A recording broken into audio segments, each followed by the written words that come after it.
জীৱনৰ অভিজ্ঞতা যে ৰাজ্যত যেতিয়াই নিযুক্তি দিবৰ বাবে প্ৰচেষ্টা কৰা হয় দুৰ্নীতি আৰু স্বজন তোষণৰ বাবে নিযুক্তি প্ৰক্ৰিয়া আগবাঢ়ি নাযায় আইন আৰু আদালতৰ জটিলতাৰ সৃষ্টি হয় আৰু কেনেবাকৈ যদি চৰকাৰখনে নিযুক্তি দিবও পাৰে সেই নিযুক্তিক লৈ যুৱক যুৱতীসকলৰ মাজত হতাশাৰ সৃষ্টি হয় যোৱা 3 দিন আগত অসমৰ এখন আদালতত অসম চৰকাৰৰ তদন্তৰ প্ৰতিবেদনৰ ভিত্তিত অসম লোকসেৱা আয়োগৰ এগৰাকী অধ্যক্ষক 10 বছৰ আদালতে কাৰাদণ্ড বিহে আৰু নিযুক্তি যিসকলে লাভ কৰিছিল সেই যুৱক যুৱতীসকলকো আদালতে 7 বছৰ সশ্ৰম কাৰাদণ্ড শাস্তি ঘোষণা কৰে অৰ্থাৎ নিযুক্তিৰ প্ৰক্ৰিয়াক স্বচ্ছভাৱে ৰূপায়ণ কৰিবলৈ আমাৰ ৰাজ্য চৰকাৰে সকলো ফালৰ পৰা এটা প্ৰচেষ্টা আৰম্ভ কৰিছে যাতে আমি স্বচ্ছ আৰু ট্ৰান্সপাৰেণ্ট নিযুক্তিৰ এটা ইকোসিস্টেম আমি অসমত গঢ়ি তুলিব পাৰো স্বাভাৱিকভাৱে মই প্ৰায়বোৰ সভাতে কওঁ যেতিয়া স্বচ্ছ আৰু নিকা নিযুক্তিৰ কথা কোৱা হয় এই স্বচ্ছ আৰু নিকা নিযুক্তি কৰিবলৈ যাওঁতে এটা পলিটিক্যাল কষ্ট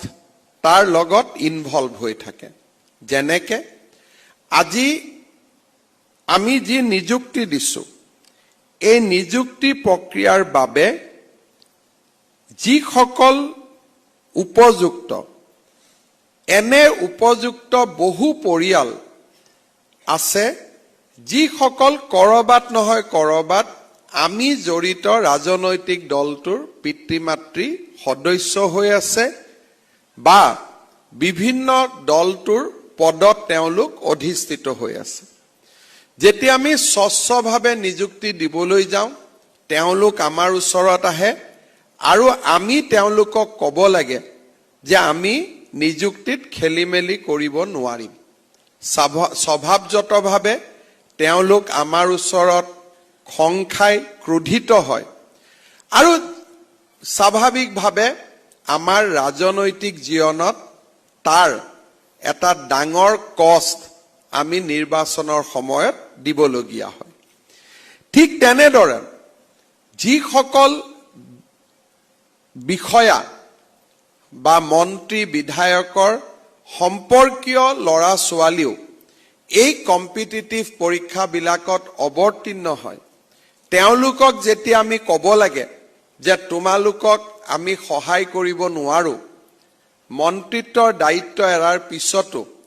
এটা পৰিয়ালৰ লগত এটা পৰিয়ালৰ সম্পৰ্ক এনেকে বেয়া হৈ যায় যে ভৱিষ্যতৰ দিনত পৰিয়ালৰ বিয়া বাৰুটো খোৱাও এক প্ৰকাৰ অসম্ভৱ হৈ পৰে যেতিয়া পৰিয়ালৰ বিয়া বাৰু খাব যোৱা হয় আৰু যেতিয়া মোৰ লগত মই মন্ত্ৰী নহওঁ তেতিয়া তেওঁলোকে কয় যে তুমি পাৱাৰত থাকোতে কিন্তু তোমাৰ মামাৰ ল'ৰাজনক চাকৰিটো কৰি নিদিলা তোমাৰ ভতিজাটোক চাকৰিটো কৰি নিদিলা আৰু সেই সময়ত তলমূৰ কৰি সেই অনুষ্ঠানটোৰ পৰা আঁতৰি অহাৰ বাদে আমাৰ হাতত আন বিকল্প নাথাকে অৰ্থাৎ একোটা স্বচ্ছ নিযুক্তিৰ বাবে পলিটিক্যাল কষ্ট আৰু ব্যক্তিগত ক্ষতি দুইটাৰ যিকোনো চৰকাৰে সন্মুখীন হ'ব লাগে সেই কাৰণে চৰকাৰসমূহে দুটা সহজ ৰাস্তা হাতত লয় যে আমি নিযুক্তি নিদিওঁ আৰু নিযুক্তি দিলেও আমাৰ নিজৰ মানুহখিনিক আমি চাকৰি দিম পিছত যাতে আমি ৰাজনৈতিকভাৱেও সমৰ্থন পাব পাৰো বা ব্যক্তিগতভাৱেও যাতে আমাৰ পৰিয়ালত আমাৰ প্ৰতিষ্ঠা চলি থাকিব পাৰে 2021 চনত আমাৰ চৰকাৰ অহাৰ পিছত আমি সিদ্ধান্ত লৈছিলো যে আমি যিয়ে পলিটিক্যাল কষ্ট দিব নালাগক কিয় বা আমি আমাৰ নিজৰ নিকটতম আত্মীয়সকলৰ সন্মুখত যিয়ে সমস্যাৰ সন্মুখীন হ'ব নালাগে কিয় আমি অসমত স্বচ্ছ নিযুক্তিৰ এটা নতুন বাতাবৰণ সৃষ্টি কৰিম। আজি মই অত্যন্ত আনন্দিত যে ৯৭,৫০৫ গৰাকী ব্যক্তিক এই মুহূৰ্তলৈকে আমি অসম চৰকাৰত চৰকাৰী চাকৰি দিব পাৰিলো। ২০২১ চনত ৪,৭৭৯ গৰাকী, ২০২২ চনত ৩৫,১৩০ গৰাকী, ২০২৩ বৰ্ষত ৫৫,৫৯০ গৰাকী আৰু এই বছৰত এতিয়ালৈকে ২০০৩ গৰাকী। অৰ্থাৎ আজিলৈকে আমি ৯৭,৫০৫টা নিযুক্তি আমি খুব স্বচ্ছতাৰে সৈতে দিবলৈ সক্ষম হলো। আজি আমি এই স্বচ্ছতাৰ ইতিহাসক আৰু এখোপ আগুৱাই লৈ গৈ আমি নতুনকৈ ৪৬৫ গৰাকী প্ৰাৰ্থীক আমি নিযুক্তি পত্ৰ প্ৰদান কৰিবলৈ ইয়াত সমবেত হৈছো। ইয়াৰ ভিতৰত আমাৰ APDCL-ত ২২০ গৰাকী কনিষ্ঠ প্ৰবন্ধক আৰু AEGCL-ত ৮৬ গৰাকী কনিষ্ঠ প্ৰবন্ধকে আদি কৰি ৩০৬ গৰাকী কনিষ্ঠ প্ৰবন্ধকক আজি আমি নিযুক্তি পত্ৰ প্ৰদান কৰিছো। ৰাজ্যৰ ইঞ্জিনিয়াৰিং কলেজত আজি আমি ৫৯ গৰাকী প্ৰাৰ্থীক নিযুক্তি দিছো। আজি ৰাতিপুৱাও আদালতত এই নিযুক্তিক স্থগিত কৰিবৰ বাবে আবেদন দিয়া হৈছিল, কিন্তু স্বচ্ছতাৰ আমি কতো কম্প্ৰমাইজ নকৰা কাৰণে আমাৰ বিৰুদ্ধে আদালতে ৰায়দান নিদিয়াৰ ফলতে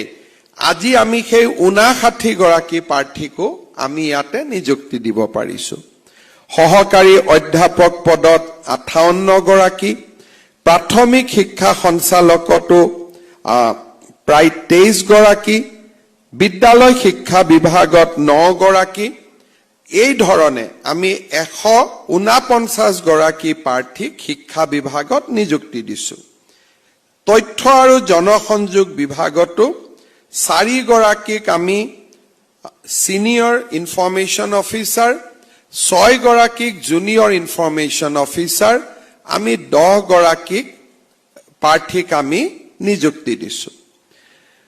২০১১ চনৰ পৰা অসমত অভিযান্ত্ৰিক মহাবিদ্যালয় আৰু পলিটেকনিকত নিযুক্তি হোৱা নাছিল। আজি আমি লাহে লাহে এই গোচৰসমূহ আমাৰ পক্ষত ৰায়দান লাভ কৰি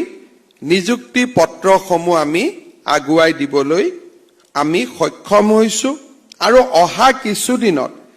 ইঞ্জিনিয়াৰিং কলেজ আৰু পলিটেকনিক সমূহত আৰু কেইবাটাও নিযুক্তি দিয়াৰ বাবে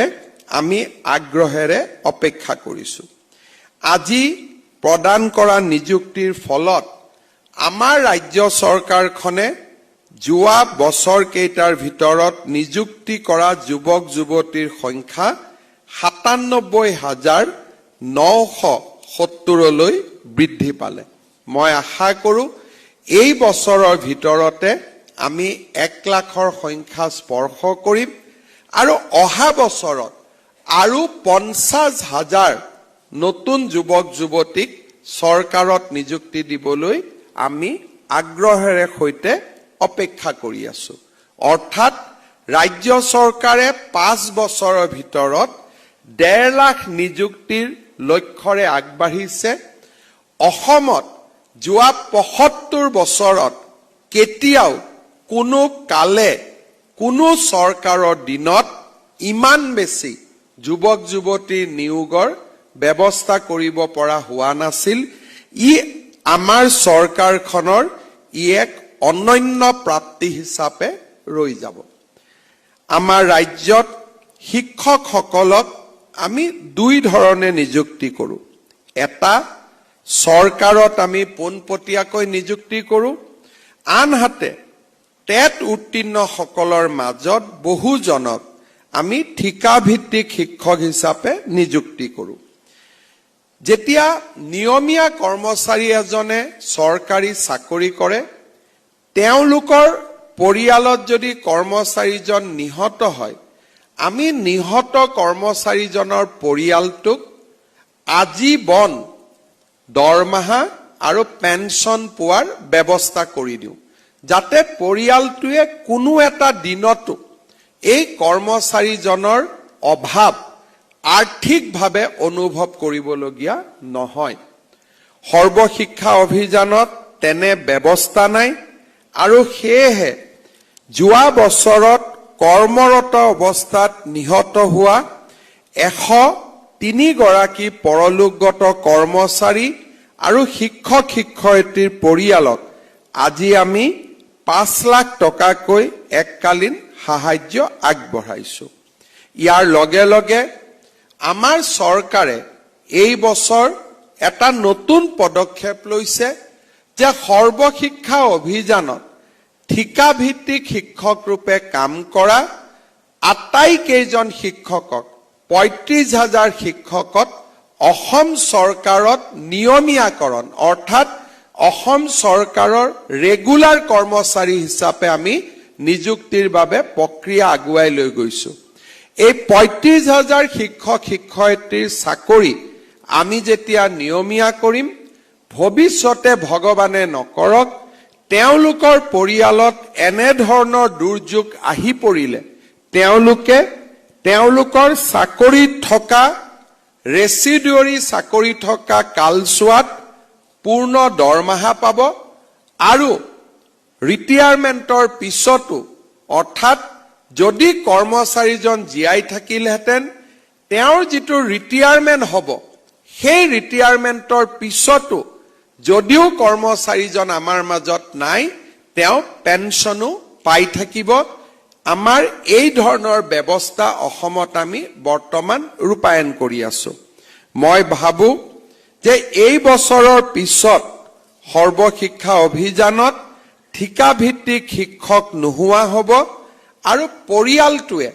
এটা সামাজিক সুৰক্ষা বা ছ'চিয়েল চিকিউৰিটি লাভ কৰিবলৈ সক্ষম হ'ব। আজিৰ দিনটোত মই পুনৰ এবাৰ 103 গৰাকী পৰলোকগত কৰ্মচাৰী শিক্ষক শিক্ষয়িত্ৰীৰ পৰিয়াললৈ সমবেদনা জ্ঞাপন কৰিছো আৰু বিদেহী আত্মাৰ